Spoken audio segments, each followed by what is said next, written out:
Richard, in all of the cars, all the generations of cars, tell me the car, tell me the era where you really enjoyed the car, felt like the car and you fit. Probably early, mid-'70s. Really? Driving the Charger? We won a bunch of races with the Charger, and we had a lot of experience with it, and we got to run it like 4 or 5 years. Yeah. You know what I mean? And it was of all the race cars I've ever had, it was the most natural race car. That was before all the wind tunnel testing and all this kind of stuff. But that car was so sensitive, you could change the spoiler a quarter inch, go from dead push to dead loose. Mm-hmm. You know what I mean? Yeah. But we had worked with it so much, we learned that. And so it was just a pleasure to drive it. It worked on short tracks or road courses, super speedways. It was just a good all-around best race car I've ever had. And I'll ask you the same question, Kyle. You run a lot of different generations from 80 to. Listen, I run those big cars, dude. You ran them all. You did. I started at Daytona with leaf springs and torsion bars. Mm-hmm. You know what? Honestly, I think the early '80s when we went to the Buicks, and then to the Pontiacs, those, and then to the football-shaped Ford. The little the Ford, and got to drive for the Wood Brothers through that part. That was a fun time because aero was a part of it, but it was not the dominant part. Yeah. Until we started taking the front bumper all the way to the ground. That's when the aero horse left the barn, and you were never going to get the aero horse back in the barn. You know what I mean? Yeah. Before that, from a driver's standpoint, from a Richard Petty and from your dad and from, Darrell and guys like that, you felt like everything you ever learned on a short track, you could take straight to Charlotte and Daytona and everything. It was all about springs. It was all about shocks. It was all about hooking up, coming them off. It was mechanical. Yeah. And you felt like, tell me a driver that didn't think he was smarter than everybody else mechanically. You know what I mean?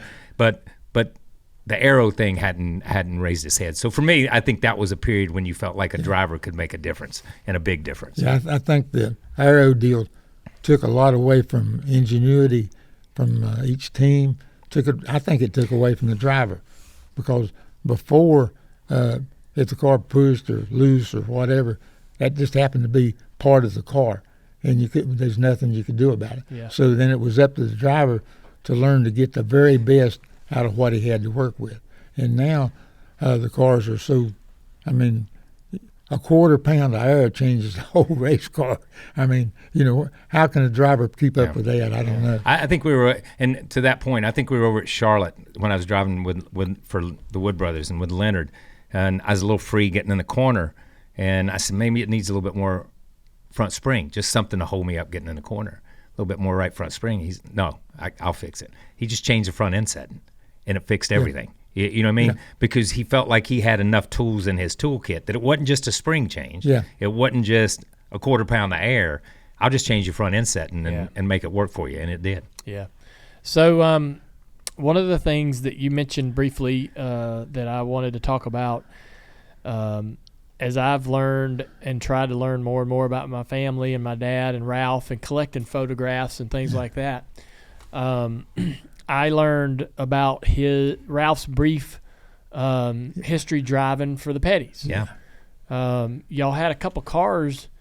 Lee had a couple cars that would run from time to time with different drivers. Yeah, we ran convertibles and hardtops. Right. And I think your dad drove a couple of convertible races. I think he probably drove a hardtop race or two. Yes. And but we kept breaking axles. Every time he'd get going good, he'd break an axle. So I think he ran 3 or 4 different races for us.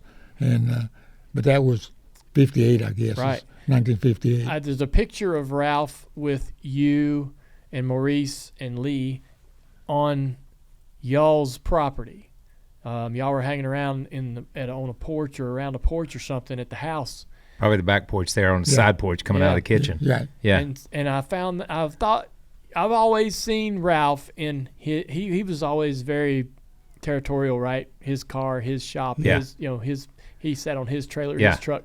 And it was really interesting for me to see Ralph in another environment, beholden to another entity, right? The petty The Petty family. So what was it? What do you remember, I guess, of Ralph? Yeah.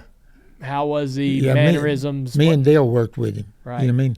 And he was easy to work with. Mm-hmm. He knew what he wanted in the car.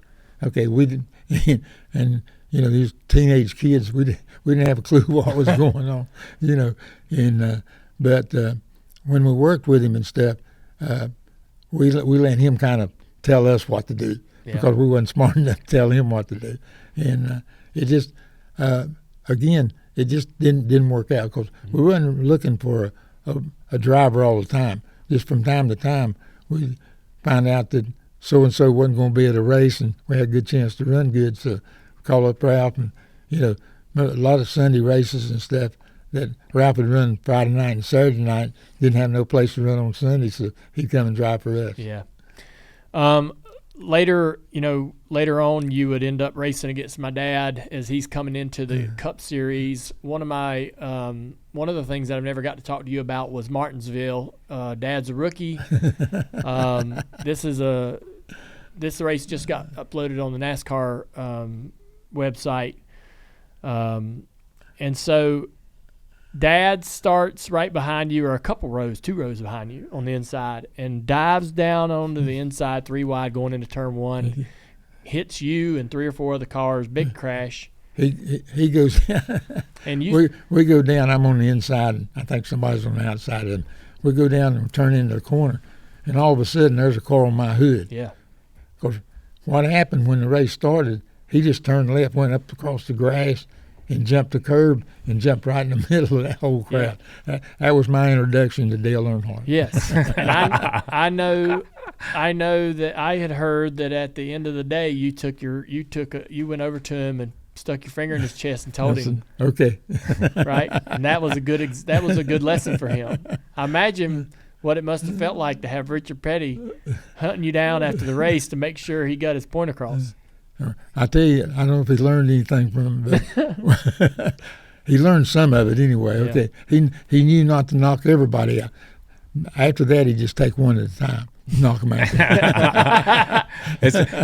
So Darryl always tells the story about the finger. You know what I mean? But honestly, but that's the way you grew up. That's the way we all grew up. If you got, when the race is over, go find a guy. Yeah. Don't tweet him. Right. Don't text him. Don't call him. Just go find a guy. Talk about it.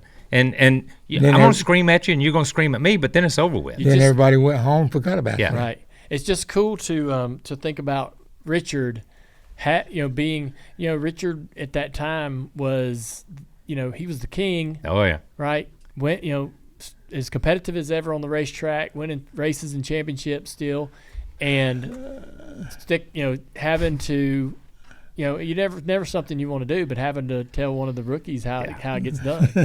And I just love. So I did a big project on 1979. Yeah. And great project. I really enjoyed it because I learned all these little things, right? These little stories.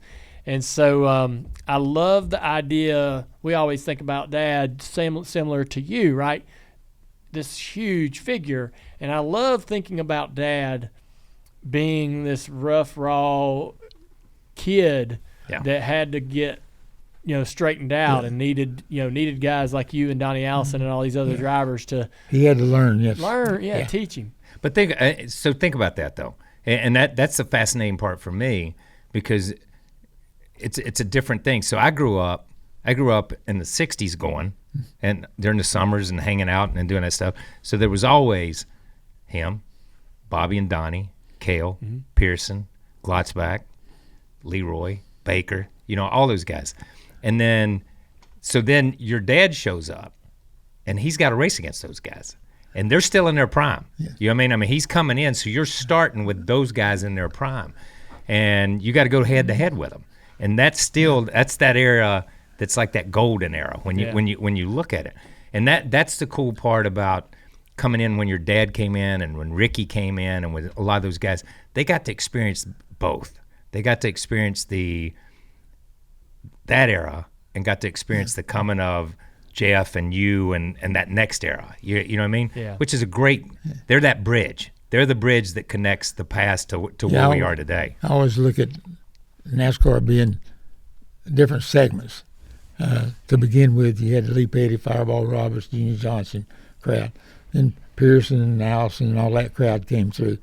Then Darrell came through. Your dad came through, took that era to another stage. Jeff comes in, takes it to another stage. Jimmy comes in, takes it to another stage. And right now we're looking for the next guy to take us to the next stage. And right now we don't have basically a leader. You know what I mean? Where the fox is out there. Yeah. We don't have a fox for everybody to run at because everything is so even now. You might run really, really good one race, and you're lucky to make the race the next week. And so there's no dominant figure in Cup racing right now. It's just a toss-up.